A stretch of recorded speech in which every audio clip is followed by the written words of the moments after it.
Hello guys, selamat pagi. Mohon maaf saya masih lesu karena kekalahan timnas dan tidak bisa lolos ke Piala Dunia. Oke. Hari ini saya mau membahas tentang statement Koci dari pas datang Patrick Kluivert sampai dia kekalahan pas timnas kita melawan Irak dan pupus harapan kita ke Piala Dunia 2026. Dan belum tentu 2030 punya peluang sedekat ini. Oke, meskipun takdir PSSI Erick Thohir katanya kita nggak target hari ini, tapi kita target 2030. Tapi kita hari ini kita akan membahas tentang statement Koci dan gue akan counter semua statement tersebut. Statement pertama, satu pelatih diganti dengan 3 pelatih. Itu adalah statement untuk membela bahwa dia juga tahu bahwa Patrick Kluivert ini memang pelatih yang abal-abal. Maksudnya abal-abal itu tidak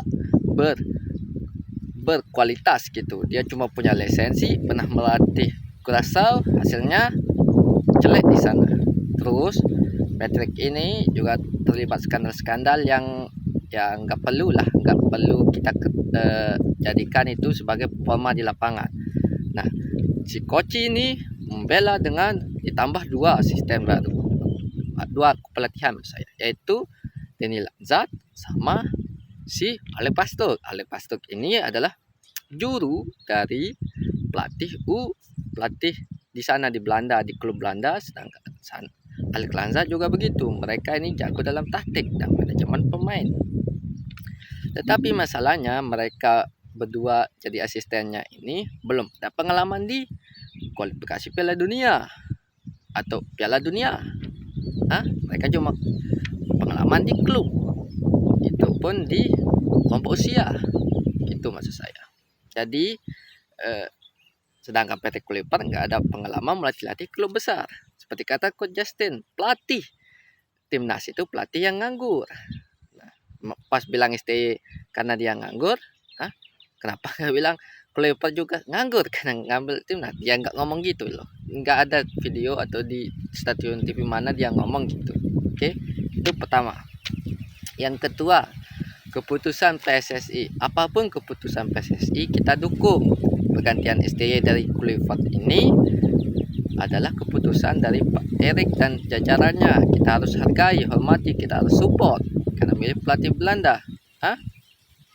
Pas ada statement Patrick Kluivert out, Koci juga setuju, tetapi dia nggak setuju kalau semuanya diganti semua asistennya gitu. Mau rombak ulang dari awal, mau nyari pelatih di Zimbabwe, kata Koci. Mari kita konternya gini. Gimana kalau kita ganti semuanya, kita kasih jajaran lain seperti jajaran Jerman, pelatih Jerman, asisten Jerman semuanya. Katanya biar kalau Belanda sama-sama budayanya. Emang kalau Jerman melatih Indonesia itu beda budayanya, atau Spanyol beserta jajarannya gitu. Apakah Koci setuju apa enggak? Apakah harus Belanda setuju? Apakah harus sama budayanya? Ya. Lihat Barcelona aja Hansi Flick yang melatihnya. Itu kan Jerman. Atau Tuchel ya yang melatih Inggris. Kan dia melatih Jerman ke Inggris yang budayanya konservatif, sedangkan budaya dari Jerman itu adalah superioritas pas saat menyerang dan bertahan begitu. Jadi itu tidak masuk akal harus mendukung. Nah, ketika ada kemungkinan dipecat semua, nggak didukung.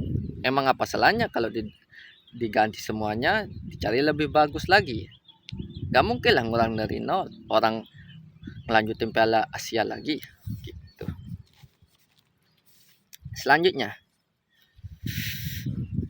4 back dan 3 back. Koci lebih cenderung suka ke 4 back daripada ke 3 back. Alasannya karena pemain Belanda itu gak terbiasa dengan bermain 3 back itu. Mereka terbiasa dengan 4 back menyerang dan mencetak banyak peluang Mereka gak suka parkir bus dan Masalahnya di depannya itu 4 back dan 3 back lebih gacor di era STY. Kita nggak hitung laga persahabatannya ya. Kita banding di ronde 3, ronde 4 ini aja. Mereka cuma cetak gol, di GBK cuma 1 gol. oleh Romani sama penaltinya. Jadi golnya cuma 2, sama di Australia cuma cetak 1 gol. Itu dari oleh Romani 2, dari kalau nggak salah Kevin Dix 1, sama kemarin pas lawan Arab juga penalti 2 Kevin Dix. Jadi mereka totalkan 5 gol. Sedangkan STY mencetak gol bisa mencetak gol di Bahrain, bisa mencetak gol di Arab Saudi, di Asia juga bisa mencetak gol, di Cina juga bisa mencetak gol, dan sama juga golnya 5 dari 6 pertandingan. Yo, gimana ini? Jadi apa bedanya 3 back dan 4 back kalau golnya sama? Tapi kebobolan dari 4 back itu lebih banyak. Ya memang gitu resikonya banyak. Tetapi ini resikonya. Ini resikonya dari kata coach apa sih nama coach ini, coach Justin ini. You cetak 2 gol, you kebobolan 2 gol, you cetak 3 gol, you still win the game. Masalahnya you kebobolan 3 tapi you cetak 2 gol, you tetap lose lah. Apalagi you kebobolan 1 gol, you nggak cetak gol apa-apa, ya kak, ya nggak lolos Piala Dunia begitu. Jadi apa gunanya pemain yang lebih menyerang kalau nggak banyak cetak gol? Oke, alasan coach lagi harus nyari penyerang yang lebih berkualitas dan gelandang yang kreatif. Kalau tanpa Haye itu mati lah. Emangnya Kambuaya nggak kreatif? Beberapa pertandingan Kambuaya sering loh memberikan terobosan, tetapi hasilnya apa? Hasilnya penyelesaiannya kurang baik. Terutama ini Eliano Render ini, coach selalu memasukkannya ke starting line up kalau dia prediksi. Tetapi ini pemain itu belum matang. Saya nggak tahu perkembangannya ke depannya. Maksudnya belum matang itu dia tidak bisa mengkonversi gol, beberapa banyak peluang kunci itu dia tidak bisa mencetak gol, dan dia juga jarang melakukan spekulasi seperti shooting dengan gaya pemain Arab seperti kekalahan kita itu. Arab kan sering menembak dari jarak jauh. Nah, itu adalah salah satu strategi untuk mencetakkan peluang. Nah, itu Eliano Render masih belum mampu ke sana. Oke, ya begitu. Selanjutnya ini statement coach lagi. Lo juga harus perhatikan 6 laga 6 poin dan 3 laga 4 poin. Gue koreksi lagi, coach Golok kita panggil ya, coach Golok. 6 poin di 3 laga itu salah. Masa nggak hitung lawan Jepang atau nggak dihitung lawan Australia? Kan 4 itu, 4 laga dalam 6 poin sebelum lawan Arab ini ya. Oke. Nah, setelah lawan Arab dan Irak jadi statistiknya sama, 6 laga 6 poin. Bedanya Sintayong itu kebanyakan main di luar, cuma 2 kali di kandang, pas lawan Arab, pas lawan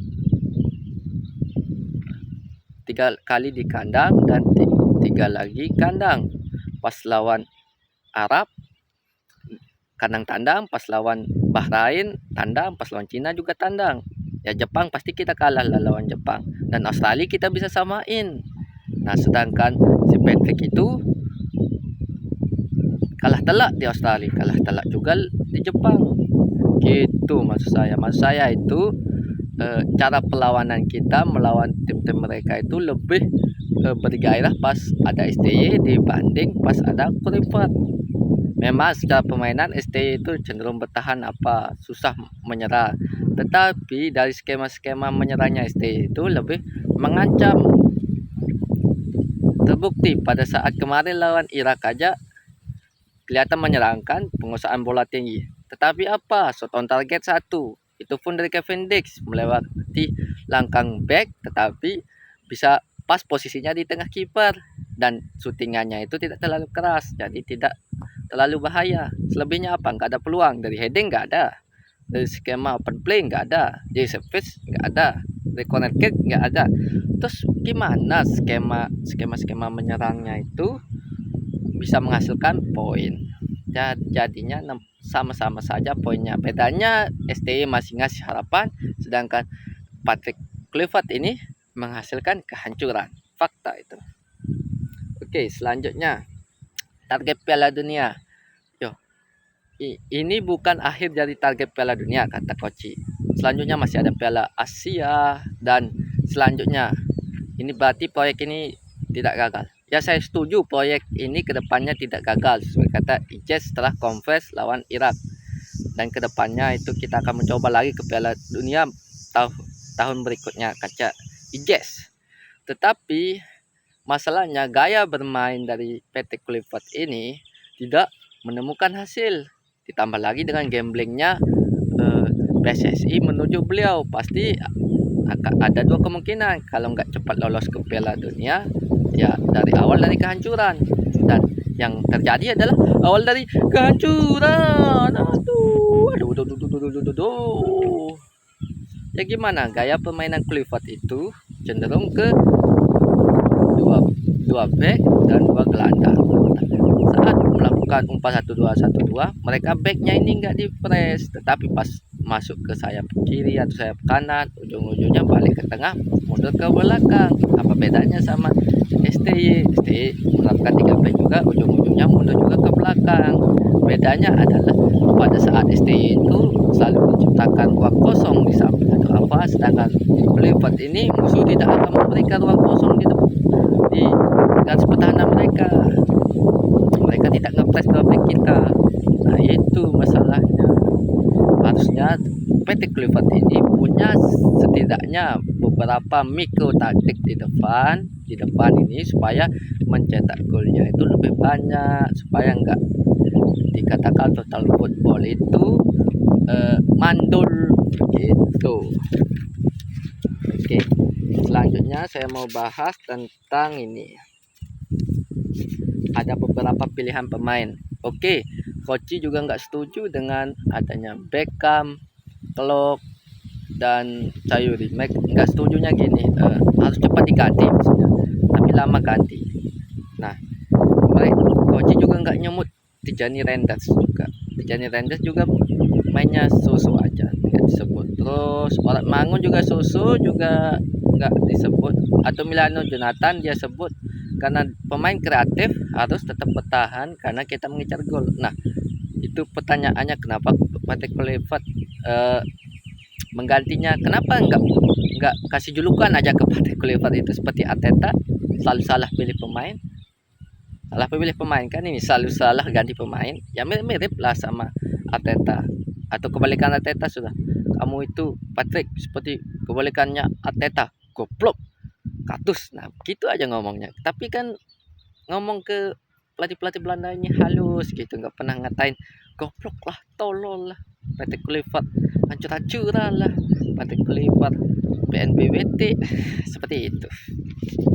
Oke.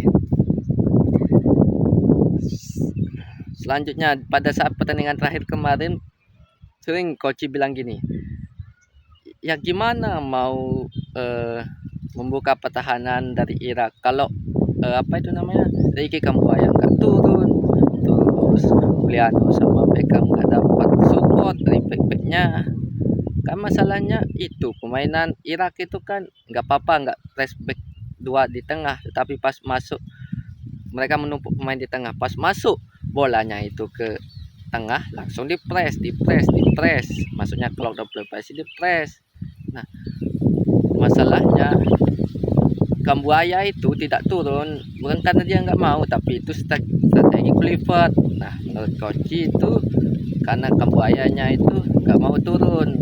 Nah, tak jelasin di babak kedua pas masuk Ole itu beberapa kali juga turun melakukan run in behind, yang melakukan lari di belakang back yang mengikuti dia turun.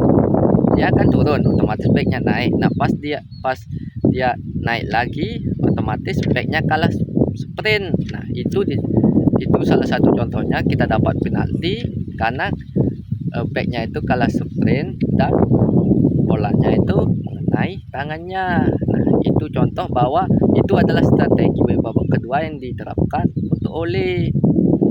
Nah, Ricky tetap dipertahankan di depan. Buat apa? Itu buat double man di sayap kiri.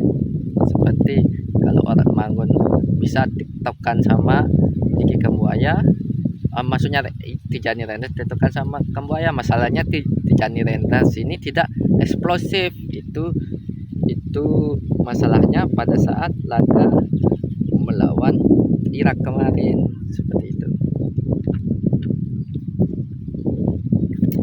Dan terakhir saya mau khusus ini buat Koci, kenapa nggak katain itu si Patrick Bikini Bottom itu, kenapa nggak dikatain miskin tatik? Jelas-jelas dari semua gaya bermainnya dia itu hanya build up-nya aja yang lancar, seperti umpan transisinya kurang, terus ancamannya juga kurang, ini pertahanannya kita juga seringkali bisa terekspos. Itu kalau nggak quality pemain itu seperti quality J, Dex, Rido, itu udah banyak kebobolan kita. Maksudnya itu ada beberapa skema-skema yang kita sulit maksudnya solid itu kuat. Kita harus punya pattern. Masalahnya pattern kita itu cuma kiper sama dua back sama top high. Nah, selebihnya itu pemain kita itu sering ganti. Jadi hasilnya apa? Hasilnya kita mengalami kegagalan ke Piala Dunia. Nah, katanya waktunya nggak cukup. Masalahnya pelatih Irak itu melatih dari bulan Mei, sedangkan Kluivert dikasih dari bulan Januari. Hasilnya apa? Mereka yang bisa lolos ke ronde keempat besok atau ronde kelima, maksudnya atau langsung ke Piala Dunia, sedangkan kita pulang ke tanah air kita. Itu masalahnya. Jadi pesan saya buat coach ini atau pandit-pandit yang lainnya itu, berbicaralah objektif sesuai hasil, jangan sesuai dengan naluri hati juga. Kadang nggak semua omongan itu dari naluri hati juga. Misalnya sama-sama Belanda, lo Belanda lo aman, ada kalanya lo Belanda tapi tidak aman karena gaya permainan apa gitu, maksud saya. Jadi berbicaralah sesuai dengan fakta begitu dan sesuai yang terjadi. Nah, sekarang kedepannya ini PSSI harus bertanggung jawab. Tanggung jawabnya lewat apa? Masa lewat cuma minta maaf? Menurut Koci, gimana itu tanggung jawaban PSSI dan apa? Harus pecat Patrick Kluivert, terus masuk lagi sama-sama Belanda, terus hancur lagi. Masa nunggu sampai kapan kita nunggu masuk Piala Dunia? Gue dokter hewan PLBB. Bye.